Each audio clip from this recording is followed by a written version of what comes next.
Bismillahirrahmanirrahim. Alhamdulillah wassalatu wassalamu ala rasulillah. Amma ba'd. Assalamu alaikum wa rahmatullahi wa barakatuh. Raha lasana bavy atao anatin'ny finoana Islam. Efa tafiditra tanteraka ao anatin'ny folo andro farany amin'ny volana Ramadany ny mpino Islam rehetra manerana an'izao tontolo zao.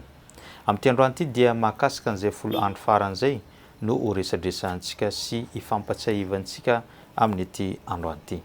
Tadio raha lasana bavy anatin'ny finoana Islam fa ny volana Ramadan dia nozaray ny tompo Allah subhanahu wa ta'ala ho telo izany.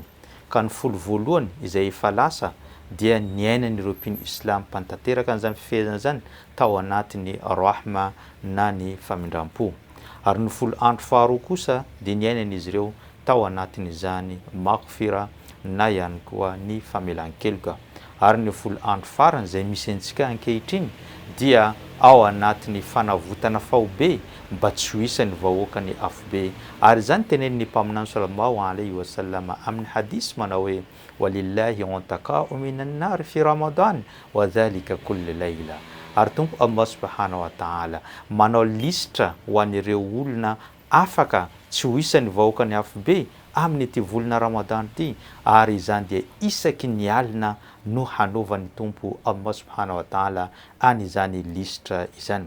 Ka eto tsika dia mangataka amin'ny Allah subhanahu wa ta'ala mba ho isany an'ireo voasoratra ao anatin'izany listra zany, mba ho isany, satria Allah subhanahu wa ta'ala rehefa nanoratra ny anaranao ao anatin'ireo afaka dia tsy misy andro intsony iverina any amin'ny anarana na listra makany amin'ny afobe, fa ho ao amin'ny paradisa mandrakizay itsika insha Allah ho tafiditra ao anatin'izany isika rehetra.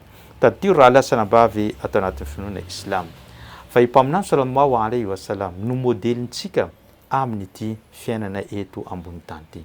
Ka rehefa tonga ny folo andro farany amin'ny volana Ramadan dia mamatotra entana i mpaminany sallallahu alayhi wa sallam handefindra any amin'izany moské izany. Ary tsy vitan'izany foaziny avokoa ireo ao atokantranony, ireo vadiny sy ny zanany ary ny ankohonany rehetra mba samy tsy hatory mandritra n'izany folo farany amin'izany volana Ramadan izany, fa hiezaka ao anatin'izany folo andro farany zany. Satria nahoana? Satria tadio raha lasana bavy anatin'ny finoana Islam fa ny olona anankiray rehefa miasa dia tsy any amin'ny voalohany volana na amin'ny antsasan'ny volana no ahazo an'izany valikasasarana izany na ahazo an'ilay karama izany, fa any amin'ny farany volana no fandraisana an'izany karama izany. Ka atsika ankehitriny ny fofofo antsika tamin'ny folo andro voalohany, ny fofofo antsika tamin'ny folo andro faharoa, amin'ny folo andro fahatelo misy amintsika reraka, misy amintsika kamo, nefa ny tokony ato amin'ity folo andro farany ity mihitsy no hanao ezaka mafy izy ireo amin'ny fanatanterana ireo karazany mpanompoana mba azahoana valisoany izany volana Ramadan izany. Maro ireo fanompoana amin'izany, fa saingy miavaka kosa ny folo andro farany ity dia ny antikafo, satria zay no nataony mpaminany sallallahu alayhi wa sallam ihany koa tamin'ny fiainany tsy mbola nanomela an'izany antikafo zany, satria ao anatin'ny fanatanterana ny antikafo no tadiavana sy ho resadresana ary ihany koa angataminy mba azahoana ilay valiny Laylatul Qadri izay mbola ho resantsika izany mahakasika ny Laylatul Qadri, ilay alina lehibe izay nampidinany Allah subhanahu wa ta'ala ny boky masina Al-Qur'an Karim. Ka mangataka amin'ny Allah subhanahu wa ta'ala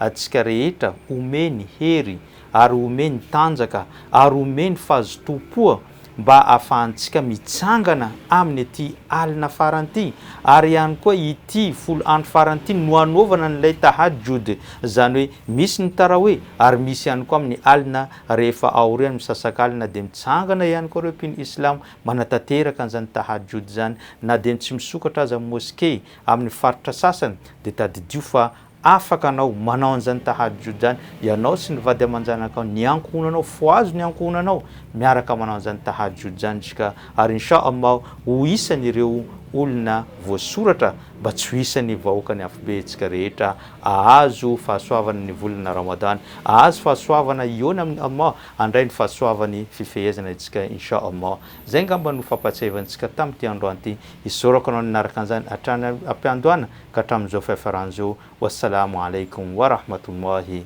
wa barakatuh.